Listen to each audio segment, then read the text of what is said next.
የመደመር ወግ በቅርብ ቀን የመደመር ወግ የብልጽግና ፓርቲን የመደመር ፍልስፍና በብሔራዊ ንቃተ ህሊና ውስጥ ዘላቂ የበላይነት እንዲይዝ የማስረጽን ወሳኝ ግብ አንግቧል።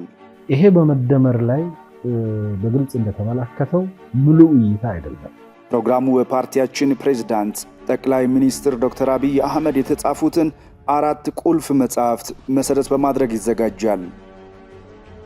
የፕሮግራሙ ተጋባዥ እንግዶች ስለ ኢኮኖሚ፣ ፖለቲካ፣ ማህበራዊና ዲፕሎማሲያዊ ጉዳዮች በመጽሐፍቱ ፍልስፍና አውድ በዝርዝር ይተነትናሉ።